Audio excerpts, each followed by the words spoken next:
নমস্কার, দেখছেন news 18 Bangla. News 18 প্রাইমে আপনাদের সঙ্গে আমি রুমেলা।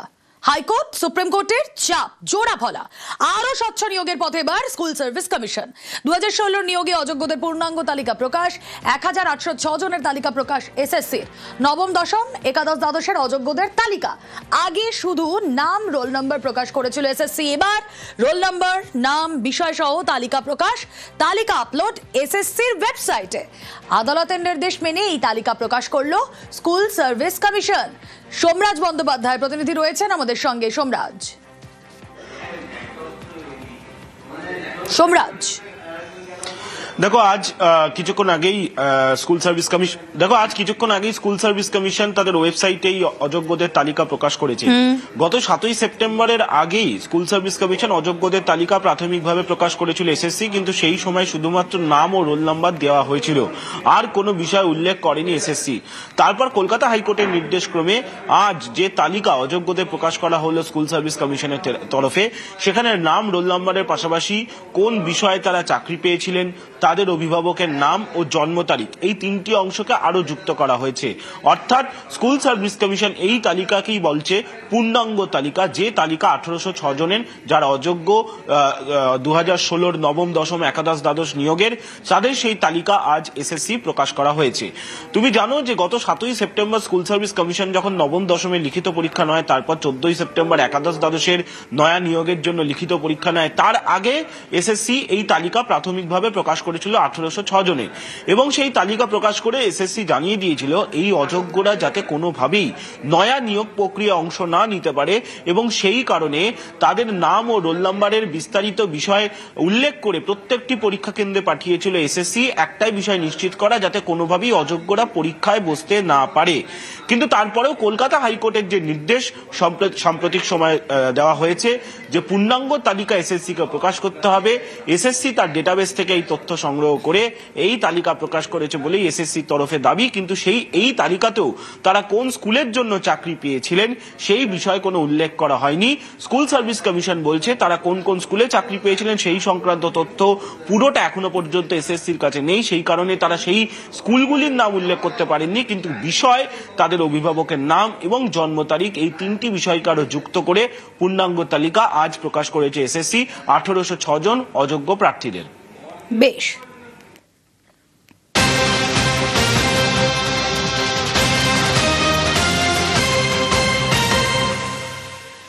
এসএসসি নতুন নিয়োগ মামলায় নয়া মোড়। 2025 সালের নিয়োগে সব ওএমআর প্রকাশের এবার নির্দেশ। 2016 সালের যারা অযোগ্য, সেই অযোগ্যদের তালিকা প্রকাশের নির্দেশ। তারপর 2018, 2019 অযোগ্যদের তালিকা প্রকাশের নির্দেশ দিল স্কুল সার্ভিস কমিশন।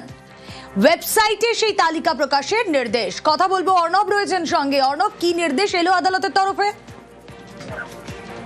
দেখো, বিচারপতি অমৃতা সিনহা নির্দেশ জারি করেছেন 2025 সালের নবম দশম এবং একাদশ দ্বাদশ শ্রেণীর পরীক্ষা দেওয়া সমস্ত পরীক্ষার্থীর ওএমআর যে সংখ্যাটা 5.5 থেকে 6 লক্ষ বা তারও বেশি হবে, সেই ওএমআর 10ই ডিসেম্বর মামলার পরবর্তী শুনানি তার আগে যত দ্রুত সম্ভব তা প্রকাশ করতে হবে। অর্থাৎ এসএসসি নতুন যে নিয়োগ প্রক্রিয়া 2025 নিয়োগ প্রক্রিয়া, প্রায় 36,000 শূন্যপদের নিয়োগের যে প্রক্রিয়া, সেই প্রক্রিয়া যারা যারা পরীক্ষার্থী ছিলেন নবম দশম একাদশ দ্বাদশে, তাদেরকে প্রত্যেককে ওএমআর প্রকাশ করতে হবে যত দ্রুত সম্ভব। পাশাপাশি আরো একটি নির্দেশ দেওয়া হয়েছে 2016 সালে এসএসসি পরীক্ষায় নবম দশম একাদশ দ্বাদশ শ্রেণীর নিয়োগ প্রক্রিয়ায় যারা মেয়াদ উত্তীর্ণ প্যানেল থেকে চাকরি পেয়েছেন তাদের তালিকা প্রকাশ করতে হবে। সুপ্রিম কোর্টের পর্যবেক্ষণ অনুযায়ী মেয়াদ উত্তীর্ণ প্যানেল থেকে যারা চাকরি পেয়েছেন তারাও অযোগ্য, এবং মামলাকারীদের যুক্তি তাই ছিল এই অযোগ্যদের অনেকেই চলতি যে পরীক্ষা নতুন হচ্ছে সেখানে অংশগ্রহণ করেছেন, এবং তারা অনেকেই ইন্টারভিউ বা এই ভেরিফিকেশন পর্যায়ে ডাক পেয়েছেন। সুপ্রিম কোর্ট যেখানে বলছে একজন দাগিও থাকতে পারবে না নতুন নিয়োগ প্রক্রিয়ায়, সেখানে কি করে মেয়াদ উত্তীর্ণ প্যানেল থেকে চাকরি পাওয়াদের যোগ্য বলে মনে করছে এসএসসি। কাজেই এই ভ্রম কাটানোর জন্য এসএসসিকে এই যে তালিকা নবম দশম যা 28শে নভেম্বর 2018 বা তার পরবর্তী সময় যাদের চাকরি দেওয়া হয়েছে তাদের তালিকা, এবং একই সঙ্গে একাদশ দ্বাদশের ক্ষেত্রে 13ই মার্চ বা তার পরবর্তী সময়ে 13ই মার্চ 2019 তার পরবর্তী সময়ে যাদের চাকরি হয়েছে একাদশ দ্বাদশে তাদের নামের তালিকা প্রকাশ করতে এসএসসিকে নির্দেশ দেওয়া হয়েছে তাদের ওয়েবসাইটে। একই সঙ্গে বিচারপতি অমৃতা সিনহা এমনটাও জানিয়েছেন যে 2016 এসএসসির যে করুণ পরিণতি হয়েছিল নিয়োগ প্রক্রিয়ার, 4টে নিয়োগ প্রক্রিয়া বাতিল হয়েছিল, সেই প্রক্রিয়ার যাতে কোনো রকম আর পুনরাবৃত্তি না হয় সেটাই আদালত সুনিশ্চিত করতে চায়।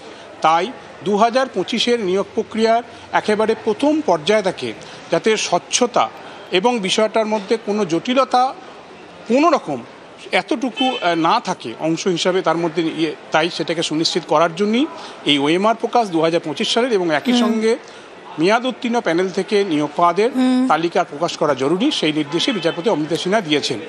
একই সঙ্গে তোমায় আরও জানিয়ে রাখি, আজকে ইতিমধ্যেই একটি তালিকা প্রকাশের ব্যাপারে তথ্য সামনে এসছে, যেটা এর আগে বিচারপতি অমৃতা সিনহার পূর্ববর্তী যে নির্দেশ ছিল 19শে নভেম্বরের, সেখানে বলা হয়েছিল যে দাগিরা পরীক্ষার্থীদের জায়গা পাচ্ছে বলে একাধিক 4টে নাম এসেছিল, সেখানে দাগিদের যে তালিকা এসএসসি প্রকাশ করেছিল সেটা বিস্তারিত তথ্য সহ প্রকাশের নির্দেশ ছিল আগে 19শে নভেম্বর। সেই অনুযায়ী ইতিমধ্যেই এসএসসি আজ একটি তালিকা প্রকাশ করেছে, কিন্তু আজকের নির্দেশ অনুযায়ী মেয়াদ উত্তীর্ণ প্যানেলের যে তালিকা সেটা এখনও পর্যন্ত প্রকাশিত হয়নি, যা আজকে নির্দেশ দিয়েছে। হয়তো এসএসসি যা পদক্ষেপ করতে পারে, কারণ তাদের কাছে অনেকগুলি অপশন রয়েছে, তারা প্রকাশ করতে পারে, নাও পারে, তারা নতুন করে আর্জি। স্বচ্ছতার সঙ্গে নিয়োগ করতে বদ্ধপরিকর রাজ্য, আদালতের নির্দেশ মেনেই রাজ্য এগোচ্ছে, দাবি ব্রাত্য বসুর। রাজ্যে কোনো নিয়োগ দুর্নীতি মুক্ত নয়, পাল্টা কটাক্ষ সুকান্ত মজুমদারের। বিরোধীরা তো এই ধরনের চেষ্টা চালাবেই যাতে তৃণমূল কংগ্রেসের সরকার, মাননীয় মুখ্যমন্ত্রী মমতা বন্দ্যোপাধ্যায়ের সরকার যাতে নিয়োগটা করতে না পারে। আমাদের কাজে নিয়োগ দেওয়া, যারা একটা কার্বন কপি দিচ্ছে উত্তরপত্রের সঙ্গে, যারা সম্পূর্ণ প্রশ্ন ওয়েবসাইটে আপলোড করছে, চ্যালেঞ্জ করুন, এবং যারা সমস্ত কাদের ইন্টারভিউতে ডাকা হবে তারও পূর্ণাঙ্গ লিস্ট তুলে দিচ্ছে। বিরোধীদের কাজ করবে। এবার আমি মনে করছি না যে বিচারক ভেদে বা কোর্ট ভেদে আইন বা বিচার বদলায়। রাজনৈতিক অভিসন্ধিত বিরোধীদের থাকতেই পারে, বিরোধীদের একটা লক্ষ্য থাকতে পারে আমাদের ক্ষমতাচ্যুত করা, কিন্তু মাননীয় মুখ্যমন্ত্রী এই নিয়োগ যে স্বচ্ছতার সঙ্গে সরকার দিতে চাইছে, এসএসসি দিতে চাইছে, সেটাকে আমরা এনশিওর করব। এই সরকার জবে থেকে ক্ষমতায় এসেছে এমন একটিও রিক্রুটমেন্ট হয়নি যে রিক্রুটমেন্ট গুলো পয়সা ছাড়া বা দুর্নীতি ছাড়া হয়েছে। এই যে এসএসসির কথা বলছেন, আরো কত চাকরি দেখুন, প্রাইমারিতে এরপরে কি হবে, কোথায় কি হবে, আমরা তো ভয়ে আছি। তৃণমূল চুরি করেছে, কিন্তু এর ফলে ভুক্তভোগী হতে হচ্ছে সাধারণ মানুষকে। ব্রাত্য বসুর প্রথম যে রিক্রুটমেন্ট হয়েছিল না, সেই রিক্রুটমেন্টটা যদি ফাইল খোলে কোর্ট, ব্রাত্য বসুও জেলের ভেতরে থাকবে, চিন্তা নেই। আপনারা দেখতে পাচ্ছেন ফাঁকা ওএমআর সিট দেখা যাচ্ছে, ব্রাত্য বসু কাঁদে ফাঁকা ওএমআর সিটের ফাঁদে। এই নাটকটা লিখতে বলুন। বোলপুর বাজারি জলপাইগুড়িতে সারের কালোবাজারির অভিযোগ, মহকুমা শাসকের নেতৃত্বে টাস্ক ফোর্সের হানা, জলপাইগুড়ির একাধিক সার দোকানে অভিযান। কথা বলবো, শান্তনু প্রতিনিধি রয়েছেন আমাদের সঙ্গে। শান্তনু, দেখো, জলপাইগুড়ি জেলার বিস্তীর্ণ এলাকা জুড়ে এই মুহূর্তে কিন্তু রবি চাষ হচ্ছে, বিশেষ করে শীতকালীন সবজি এবং আলু চাষ। প্রতি বছরই যেটা দেখা যায় যে এই চাষ যখন শুরু হয় ঠিক সেই সময় কিন্তু সারের একটা কালোবাজারি শুরু হয়। কৃত্রিম অভাব তৈরি করে কিছু ব্যবসায়ী কিন্তু এই সারের অতিরিক্ত দাম নেওয়া শুরু করে দেয় তারা। এই অভাব কিন্তু এবং এই সমস্যার কথা কিন্তু এই বছরও কিন্তু টাস্ক ফোর্সের কানে এসে এই নিয়ে কিন্তু বৈঠকও করেছিলেন সদর মহকুমা শাসক। এই মহকুমা টাস্ক ফোর্সকে নিয়ে যে যে অভিযোগগুলো সামনে আসছে তারই ভিত্তিতে কিন্তু বিভিন্ন এলাকায় অভিযান শুরু হয়েছে। সদর ব্লকের মন্ডলঘাট এলাকায় অভিযান চলে, একাধিক দোকানে কিন্তু যান প্রশাসনের আধিকারিকরা, বিডিও ছিলেন, এসডিও ছিলেন, এবং সকলে কিন্তু বিভিন্ন দোকানে কাগজপত্র থেকে শুরু করে সারের স্টক সমস্ত কিছু খতিয়ে দেখা হয় এবং ব্যবসায়ীদেরকে সতর্ক করে দেওয়া হয়েছে যাতে কোনো রকম অভাব, যদি কোনো অভিযোগ আসে এবং সেই অভিযোগের সত্যতা প্রমাণ পাওয়া যায়, তৎক্ষণিক তার লাইসেন্স বাতিল করা হবে এবং তার বিরুদ্ধে আইনানুগ যা যা পদক্ষেপ নেওয়া হবে তা নেওয়া থাকবে। এখন তো চাষের মরশুম, এই সময় সারের চাহিদাটা বেশি হয়, তো যাতে কোনো ধরনের সার নিয়ে কোনো অসাধুতা না হয় তার জন্য কৃষি দপ্তর, আমি বিডিও সাহেব, আমরা সকলে, এডিএ সাহেব আছেন, অ্যাসিস্ট্যান্ট ডিরেক্টর এগ্রিকালচার, আমরা সকলে মিলে একটু রাসায়নিক সারের দোকানগুলো খুঁজে খুঁজে দেখছি যে ওখানে কোনো সমস্যা হচ্ছে কিনা বা ওখানে দাম বেশি নেওয়া হচ্ছে। আমরা চাইছি যে চাষি ভাইরাও যদি মনে করেন আমাদেরকে গোপনে একটু খবরটা দিন, তাহলে আমরা উপযুক্ত ব্যবস্থা নিতে পারবো। পানীয় জলে স্বনির্ভরতার পথে উত্তর হাওড়া 280 কোটি টাকায় পানীয় জলের প্রকল্প। 15 কিলোমিটার পাইপলাইনের কাজ শেষের মুখে। সত্যবালা এলাকায় গঙ্গার জল শোধনের ব্যবস্থা। আগামী গ্রীষ্মের আগে জল প্রকল্পের সূচনা। 15 মিলিয়ন গ্যালন জল প্রতিদিন পরিশ্রুত হবে। দিনে 3 বার জল পাবেন উত্তর হাওড়ার মানুষ। উপকৃত হবে উত্তর হাওড়ার। আমাদের মাননীয় মুখ্যমন্ত্রীর নির্দেশে এমএলএ গৌতম চৌধুরী ওরা সব মিলে করেছে, মানে ভালো। আগে জল যদি একদিন আসতো 3 দিন আসতো না, এখন এটা করা মানে সবসময় জল থাকবে। সুবিধা তো অনেকই হবে। আগে যেটা আমাদের অসুবিধে ছিল 4 দিন 5 দিন 7 দিন করে আমরা জল পেতাম না, বাইরে থেকে আমাদের জল কিনা হতো এবং বিধায়ক বা আমাদের এখানে স্থানীয় যে কাউন্সিলর আছে উনি জল আমাদের এনে ব্যবহার করতে দিত।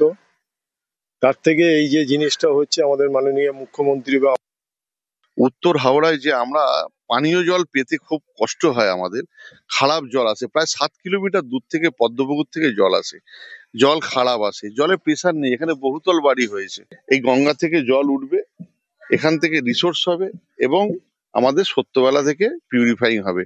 উত্তর হাওড়া আমাদের ওয়াটার ট্রিটমেন্ট প্ল্যান্ট আমরা নিজেরা তৈরি করলাম, আমাদের জল আমরা খাবো।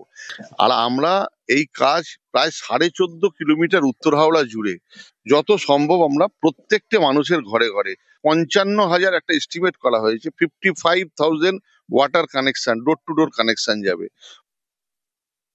পানীয় জল পরিষেবায় স্বনির্ভর হচ্ছে উত্তর হাওড়ার মানুষজন। তার কারণ এবার উত্তর হাওড়ায় গঙ্গা থেকে জল তুলে তা পরিশোধিত করে 5 লক্ষ মানুষের বাড়ি বাড়ি পৌঁছে যাবে জল। আর আগামী গরমকালে এই পরিষেবা পেতে চলছে সাধারণ মানুষ, যা দুঃস্বপ্ন থেকে স্বপ্নে সফল করলো উত্তর হাওড়ার বিধায়ক। ক্যামেরা রাজু ভুইয়ার সঙ্গে দেবাশিস চক্রবর্তী, নিউজ 18 বাংলা, হাওড়া। বিপর্যয়ের পর ছন্দে ফিরছে জলদাপাড়া। ড্রোন ক্যামেরায় সবুজ জাতীয় উদ্যানের ছবি। ভিডিও প্রকাশ জলদাপাড়া উদ্যান কর্তৃপক্ষের।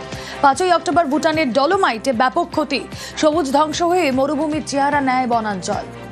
4টি রেঞ্জে সবুজ ফেরায় খুশি পরিবেশ প্রেমীরা। ভিডিও প্রকাশ জলদাপাড়া উদ্যান কর্তৃপক্ষে। দেখতেই পাচ্ছেন সেখানে শুধু সবুজ আর সবুজ। কথা বলবো, রাজকুমার রয়েছেন সঙ্গে। রাজকুমার, একদমই দেখো, এই যে 5ই অক্টোবর আমাদের পাহাড়ে 4ই অক্টোবর বন্যা হলেও কিন্তু বর্ষার এই অঞ্চলে বন্যাটা মূলত হয়েছিল 5ই অক্টোবর। সেই 5ই অক্টোবরের বন্যা কিন্তু একেবারে জলদাপাড়া যে জাতীয় উদ্যান ব্যাপক ক্ষতির মুখে পড়ছিল। এখানকার ব্যাপকভাবে ক্ষতিগ্রস্ত হয়েছিল এবং বন দপ্তর বলছিল এই তৃণভূমি ঠিক হতে প্রায় 3 মাস সময় লাগবে। কিন্তু 3 মাসের অনেক আগেই কিন্তু এই তৃণভূমিতে প্রাণের সঞ্চার, সবুজ প্রাণের সঞ্চার হচ্ছে। এই 4টি ড্রোন উড়িয়েছে বন দপ্তর। নিরাপত্তার কারণে এই সমস্ত ড্রোন গুলো উড়ানো হয়েছে, কিন্তু সেই ড্রোনের যে ক্যামেরা, সেই ক্যামেরাতে সবুজের প্রাণ সঞ্চার ছবি ধরা পড়েছে, যা দেখে কিন্তু কার্যত বুকে বল এবং নতুন আশায় সঞ্চারিত হচ্ছে কিন্তু জলদাপাড়া জাতীয় উদ্যান কর্তৃপক্ষ। বেশ,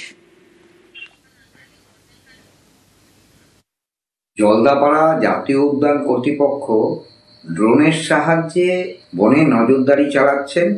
এটা প্রযুক্তি নির্ভর যে ব্যবস্থা, সেটা একটা দিক উন্মোচন হলো। এই বিধ্বংসী বন্যার পরে আবার দেখা যাচ্ছে জলদাপাড়া অভয়ারণ্যে সেই যে ঘাস জমি, সেটা আবার জেগে উঠছে এবং সেখানে তৃণভোজী প্রাণীরা, গন্ডার, তাদের চারণভূমি জেগে ওঠাতে আবার তারা পুরনো ছন্দে ফিরে আসবে। এটা একটা ভালো দিক।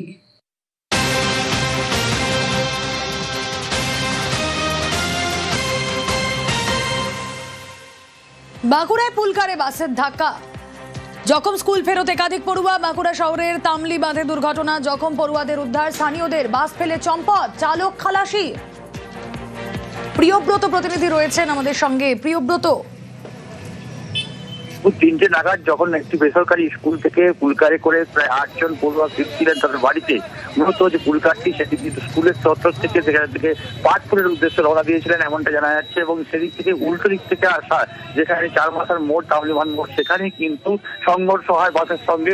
পুলকারের একটা অংশ ব্যাপকভাবে ক্ষতিগ্রস্ত হয়, একদিকে কিন্তু বাসেরও একটা অংশ, সামনের অংশ ক্ষতিগ্রস্ত হয়েছে। অন্যদিকে যারা পড়ুয়া ছিল, এই 8 জন পড়ুয়ার কম বেশি আহত হয়েছে, কিন্তু তাদেরকে প্রাথমিক তদন্ত করা হয়। প্রাথমিকভাবে স্বাভাবিকভাবে স্থানীয় মানুষের কিন্তু উদ্ধার কাজে হাত লাগায়। পরবর্তীকালে তাদের পরিবারকে ডাকা হয় এবং অভিভাবকদেরকে দেখে তাদের হস্তান্তর করা হয়। কিন্তু এই যে চারমাথার মোড়, সেখানেই কিন্তু কোনো ট্রাফিক ব্যবস্থা নেই, অন্যদিকে স্পিড ব্রেকার নেই। স্পিড ব্রেকার এবং ট্রাফিকের দাবিতে কিন্তু স্থানীয় বাসিন্দারা কিন্তু বিক্ষোভ দেখায় থাকেন। পুলিশ যে ঘটনা পরবর্তীকালে তাদেরকে স্থির করা হয়, কিন্তু তাদের দাবি যেটা যে মূলত এই এলাকায় কয়েকদিন আগে একটা সংঘর্ষ ঘটনা ঘটেছিল, আজকে আবার বাচ্চাদের যে পুলকার সেখানে কিন্তু এই ঘটনা ঘটলো।